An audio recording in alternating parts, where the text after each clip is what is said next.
Hey everyone, and welcome to the Weekly Marketer Podcast. Every single week, we interview deep dive experts in one of the many fields of marketing to drop huge knowledge bombs from the best of the best and teach you how to take your marketing skills to the next level. This is episode 15, and I'm sitting with Alex Stiehl, who is an expert in Facebook marketing, as well as the founder of the rapidly growing agency Get Noticed Media. He's a moderator of one of the most elite groups of advertisers in the world, AdLeaks. He's taken businesses from $300 to $3,000 a day in sales, and was one of the early movers into Facebook ads automation, including partnering with such companies as RevealBot while they were still in beta. Today, we're going to talk about how to automate your digital advertising. Alex, thank you so much for being here today. Yeah, I appreciate you having me on, Jeremy. Yeah, well, I appreciate you taking the time. I know you're a super busy guy. You know, you kind of seem to be everywhere, all over the place. Like all of my media that I consume about, Facebook advertising in particular, but like digital advertising automation and all sorts of things, like you are there every single time, like adding a little bit extra knowledge in like the comments section. So it's nice to finally put a voice to the face. Yeah, for sure. So let me ask you, how did you kind of get into, kind of Facebook marketing in general? And then, specifically, how'd you find your way into this automation piece that you've been talking so much about? Well, I got involved with Facebook advertising. It's kind of a sad story that kind of turned out fairly well. Our daughter, at 7 months old, got cancer, neuroblastoma. Oh my gosh, I'm so And sorry. no, I appreciate that. I was working as an engineer, and my wife was pregnant with our third one. So we had another kid at home too. So she was home with the one and then pregnant with the other. And I was living in hospital with Ellie at the time. And basically, I was the sole breadwinner and looking for ways to make some money while we were in hospital because we were there for about a month and a half, 2 months solid. And just came across, I got targeted by somebody's ad, went through their funnel, and ended up on some free webinars and learned a lot through the free webinars, and just started running stuff myself. Grabbed some drop shipping models and started running my own ads through that, and grew our store to we were doing $90,000 in sales within about 2.5 months, which was pretty cool. Wow, that's incredible. Yeah, so it was pretty fun, and then just kind of ran with it from there. It was pretty good. I got involved with like automation and RevealBot, mainly because, like I said, I was an engineer. I did a lot of research and development, process efficiencies, this kind of stuff, and it just made sense. You know what I mean? Right, absolutely. Yeah, no, it's an interesting thing. So many people spend so much time kind of manually optimizing a lot of these ads and things like that, but a lot of the stuff it could be done with like kind of rules-based sorts of things. So it's always kind of interesting that, kind of learning about kind of where that like specific sub niche of the whole Facebook marketing ecosystem is going. Exactly. So you got into kind of Facebook advertising through going through somebody else's funnel, and you kind of got into used your kind of engineering background to learn about this sort of like automation aspect. Can you kind of tell me like kind of what was that like kind of getting started, and where has that evolved, kind of since you've been involved in the scene, kind of where has the automation started, and where are things going? So it started off with just the third-party apps, right? Like Facebook hasn't had their native rules for that long, maybe like 5-6 months at the max they've had theirs. So it was all third-party apps that were running it through the API, and it was fairly basic. It was just turn stuff on and off based upon your average CPA of that day or something. And it has evolved a lot. So as Facebook comes out with new features on their platform, these third-party softwares like RevealBot and Trust Ads and some other ones, they're first to jump on those using the API and start making rules for those features, right? So for like really popular right now is campaign budget optimization, where you can end up changing budgets and optimizing, use rules at the campaign level to keep growing your business. Where Facebook's rules in themselves, they're still way behind. They don't have those features. They can't do a lot of things that the third party ones have, but they're really good for people that are just starting out and just want some basic rules to get a handle on things. Mm-hmm. Absolutely. So that is interesting that Facebook is kind of I guess in a way, starting to kind of like cannibalize, I guess in a way, like some of the early rules that they had basically set up, or that like these third party sort of companies have set up. Or do you feel like that or not? Is Facebook kind of basically taking from what the third party developers have done. I think a lot of platforms catch a lot of flack for that. I think especially like Twitter and things like that have gotten fire for like, cannibalizing their developer ecosystem in the past. Is that kind of a feeling you get, or I don't know? I was just curious. I think they do, and I think they want to do that to keep people on Facebook, right? They would rather have people using Facebook's platform instead of third party tools. But the problem with that is that this type of thing, like rules and whatever other aspect, even like chat bots and stuff like this, Facebook is never going to be as fast to implement and create as a developer is. Somebody that's going and a third party person that's going to go and create and focus solely on that thing. Like RevealBot has been fantastic because they focus solely on becoming the best at Facebook automation. Yeah, no, absolutely. So, I mean, that's kind of the classic startup versus big company trade off, right? Is like you can focus down on one really specific thing, do it super well, way faster than, any large company would be able to execute on it. And so that's actually incredibly interesting. So you kind of see Facebook is definitely doing this, but it's kind of keeping all of these third party tools on their toes, which seems like it makes them really worthwhile, right? Because they're always going to be trying to stay one step ahead of the of Facebook in order to continue to kind of provide value, I suppose. Or is that a fair assessment, you think? Is that kind of the mindset that they have as you kind of use these third party tools? I would say so. I mean, that's just general business in itself, right? You got to Right. keep you got to Right. keep Yeah. innovating to stay ahead of your competition. And so, these third party tools, their competition is directly Facebook, the huge giant, right? So they need to be on their toes. They need to be constantly developing and seeing where the trends are going, and developing those pieces to keep their software even more relevant than Facebook's platform itself. Yeah. No, that makes a lot of sense. So, we're kind of talking about, kind of gotten into the specifics of the third party tools, but like kind of automation at its core, kind of how do you see it, like, I guess, existing? Like, what's the right way to think about marketing automation when it comes to, specifically when it comes to Facebook advertising, right? Like, do you see like people making a lot of mistakes? Like, how are you using it? Like, I'm just really curious, and kind of what are the implications of using it as well? Thanks. So I guess that was like three questions, but so I guess let's start off like, how do you see people using it now, kind of these automation rules, and who's benefiting most? Is there like a specific kind of business or anything, that you see that kind of disproportionately wins with this marketing automation?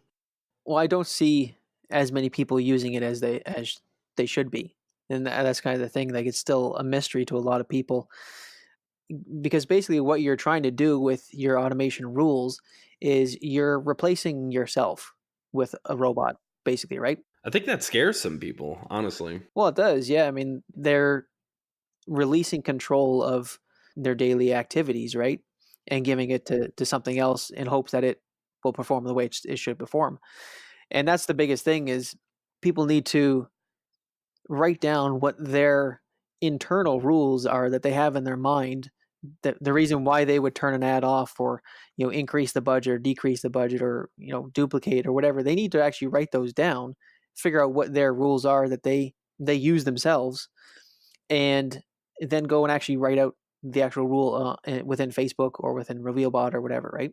You actually bring up an interesting point there, because a lot of people, I think, and I mean, I've been guilty of this as well, is just are guilty of basically running by feel rather than data as much, or like, I guess data informed is the nice way of saying it, but like data really, like data light. Like, I'm gonna look at some data stuff and then I'm gonna make a decision based on my feelings about that data. Again, something I've been guilty of in the past. Like, how do you kind of, if you aren't of a mind that's super structured like that, do you have any tips on like kind of how to translate that into like an actual checklist, or write it down so that they can then become rules? Yeah, you do have to dive into the data, right? Now, fortunately, you have to, right? Because that's where your rules are going to be based upon is the data. And that's one of the biggest things that I learned as I transitioned from my original store, because I was doing just like you're talking about. I was going all based on feel. Yeah, it looks good today. Let's do something with it. We'll see what happens, right? And transitioning into somebody that literally just analyzes the data. I have the ads manager open, and I can look across it now. It took me a while to start understanding those steps. So I don't expect somebody to come in and start understanding each aspect of it. But yeah, you need to know your conversion funnel, whether you're doing e-commerce or lead gen. What your cost per click is that you need, what your cost per add to cart is that you need, what your cost per purchase or lead that you need, and those are going to turn into your rules, right? Because if you're over on your cost per click, let's say you need $1 for a cost per click, but you're now spent $3 and no clicks have come in, well, that's a rule for you right there. Turn that off because you're not going to be profitable on that ad set that day. No, that makes a lot of sense. So that's I guess what you're really saying is that kind of like take those feelings, right, and kind of start to understand why you feel those things, and then are you reverse engineer essentially what a sale looks like. Is that kind of what decent advice, at least, is like a place to start? Yeah, exactly. You are basically reverse engineering that. So what I do when I go into a new account is I'll pull up their history for the past month, 3 months, whatever it is. Look for the ad sets that have performed the way that I want them to perform, and look what my cost per sale is on those, and what my cost per add to cart is on those, and what my cost per click is on those, and some other metrics in there too. And those are where I start basing my rules off of. So like a person that's going in, one of the easiest ones that you can set up now is your cost per purchase, right? Or your cost per lead. That's your end goal. So if you need $25 to make profit on that, but you've spent $35, $40 now and no sales have come in, that's your first rule that you can do right there. It's a really easy one. Just pause that for the day and then restart it in the morning. So that yeah, so that makes a lot of sense. So I guess when you have these rules set up, right, and you start to get some like basic rules, things, what do you see kind of as the implication for marketers, I suppose, or the implication for brands, or the implication for everybody that's involved? Kind of how do you see this kind of rise of these automations? And we're talking about Facebook specifically, but there's a lot of other kind of automating different advertising platforms and things like that. As these become more ubiquitous, what do you see the role of kind of marketers like transitioning, and different interested parties?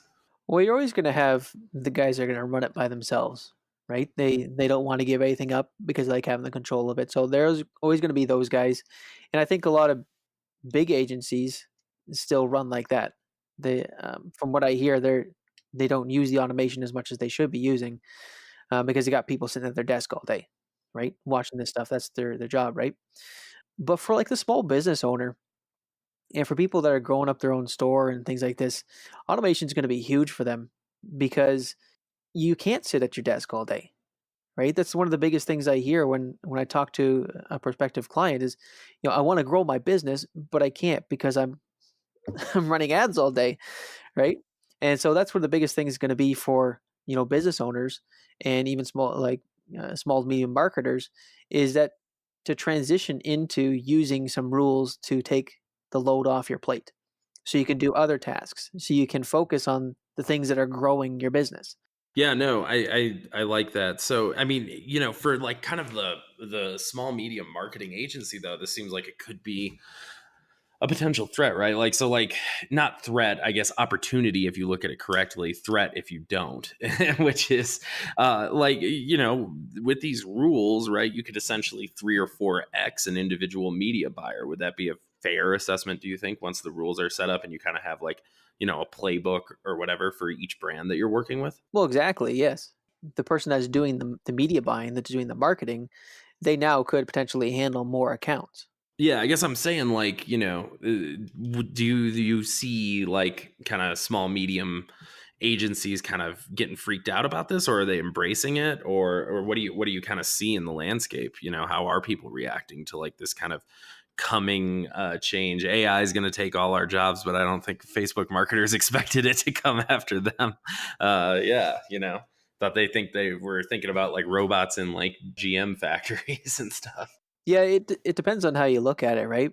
But I think a lot of guys are starting to embrace it. Like I get messages almost like pretty much every day of people asking, what rules are you using? How do I set this up and whatnot? People asking me to come in and set the rules up for them because Facebook is right now, anyways, the way that Facebook's optimizing things and the way their algorithm works, it really is like day trading. every day, right? So you do have to be in there.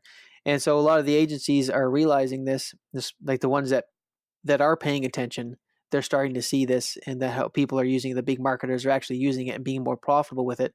And they're the smart ones. They're figuring out how they can leverage a tool to grow their individual agencies or their individual freelance business to grow, right?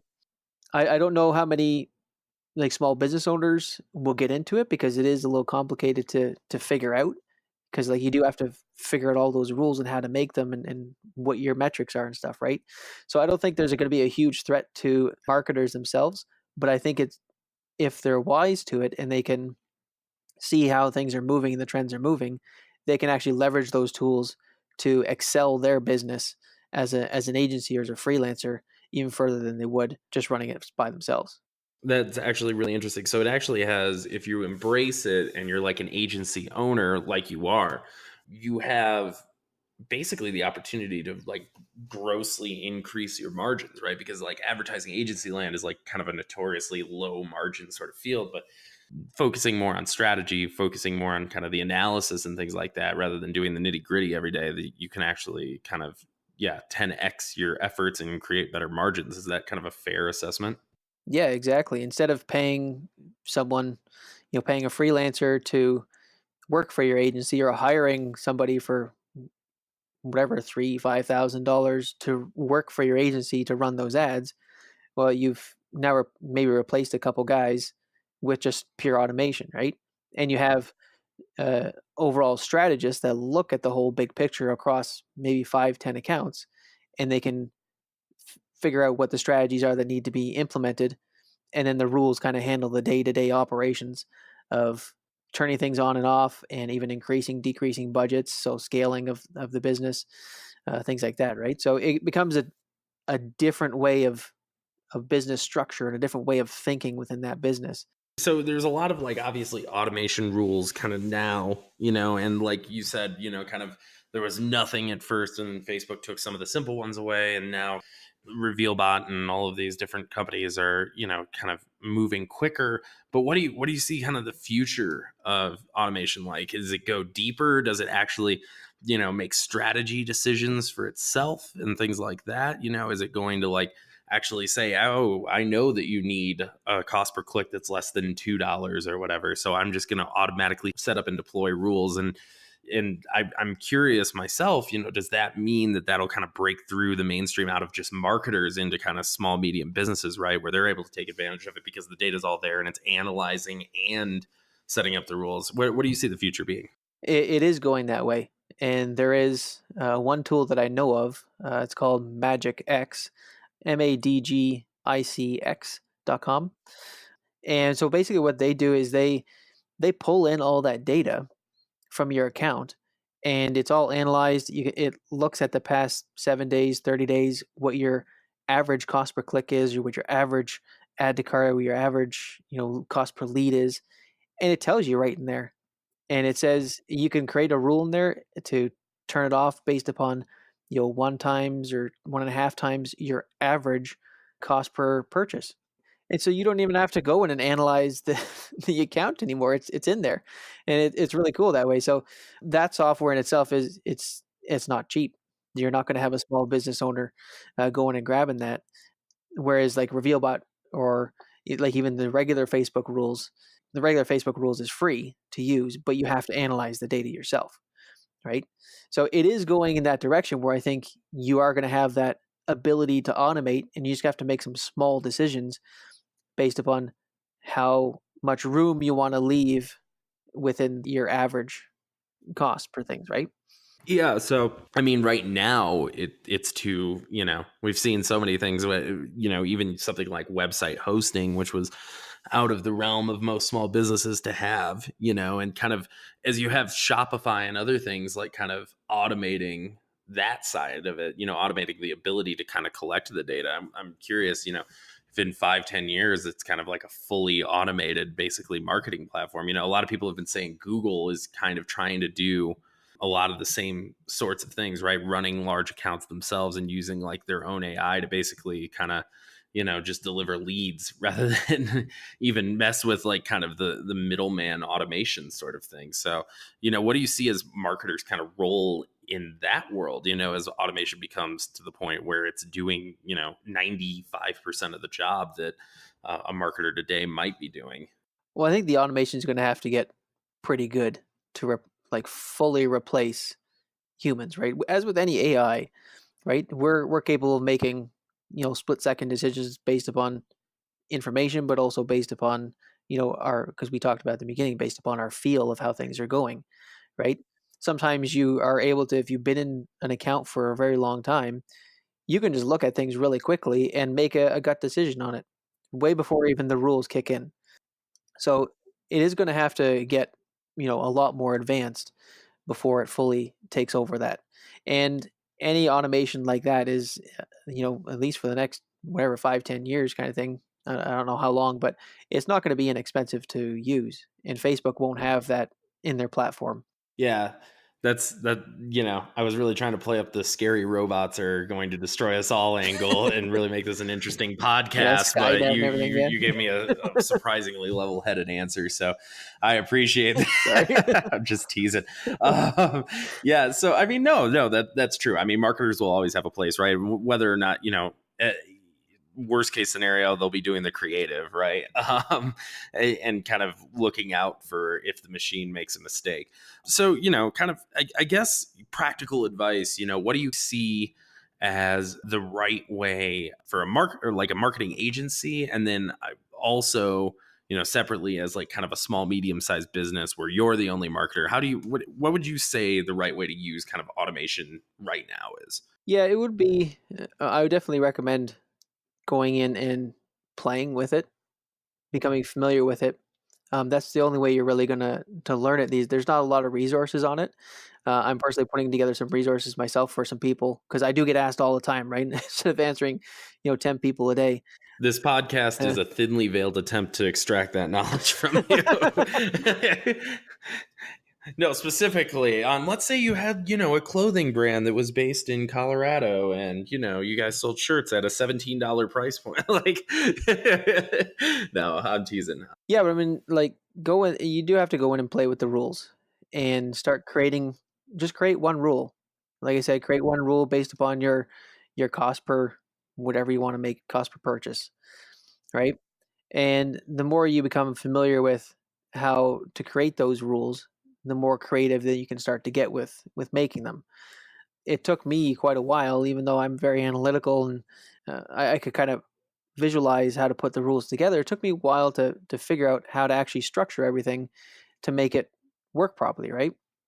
And it is just going in and playing with it. So anybody that's running an agency, anybody that's running their own business, just take a 15 minutes, half an hour, and make a rule. Try it out, and if it works, fantastic. If it doesn't work, refine it, right? So if it's still spending more than you need to spend before it shuts it off, then refine it back a little bit so you can start having those ad sets become profitable that day instead of spending $100 when it should have only spent 25 on that t-shirt from Colorado. Yeah, exactly. And so that makes a lot of sense. So just start playing with rules, add them one at a time. Don't think you have to get it completely perfect kind of out of the gate. And then, insofar as specific tools, anything that you recommend? Just start off with the native Facebook rules. So within your ad manager, where the little garbage can is to delete your ad sets and delete your ads and all that, right beside that there's a rules button, and you can click on that and start making some rules in there. Like I said, just make one rule and try it out, and make another rule, and then try that one out and refine it. Make another rule, try it out, and refine it. Basically, make a plan, see how it works, make an adjustment, and then do it again, right? And that's how you start building up all your rules for everything.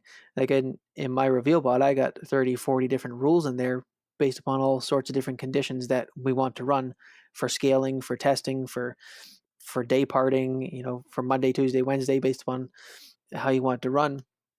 And that's how you build them all, is by creating one, seeing how it's going to work. And if it works, fantastic. If it doesn't, then tweak it and then move on to the next one. Absolutely. Just take it step by step like we would with anything else, and don't get too deep too quickly. So no, I really, really like that advice. So I really love this conversation around the automation. It's something that, admittedly I've been doing a little bit of, but I haven't gotten kind of deep enough in because I'm afraid that it'll like break down, honestly. Like I'm afraid that it'll like, make a mistake, or like I'll program the rule incorrectly, things like that. Do you kind of have any advice around kind of, if you're a marketer that kind of understands this and has been doing a little bit, how do you keep all your rules organized and make sure they don't like conflict and things like that with one another? As far as that goes, I know there's a lot of marketers, they put multiple rules within one rule. So basically what that means is in RevealBot, you're able to do one rule for pausing ad sets, and then you can put in there based upon your cost per click, based upon your add to cart and purchase. But what I do is I break them all out individually, and so I have one rule for each of them, and I'll name that rule right in the title of it, because that's what you see. And otherwise you have to open each one up and look at them, right? So to keep them organized, name them properly. Name them what the actual rule is. So if it's today's spend is $25 and purchase is less than one, actually make that the name of your rule, because you can see it very easily in there. And then you can also put them into folders. Like RevealBot has folders that you can categorize them into based upon what those rules are going to be accomplishing that day, or within your account, right? So it is just as you grow in the number of rules you have, keeping them organized like that is going to help you find them and then tweak them a little bit later.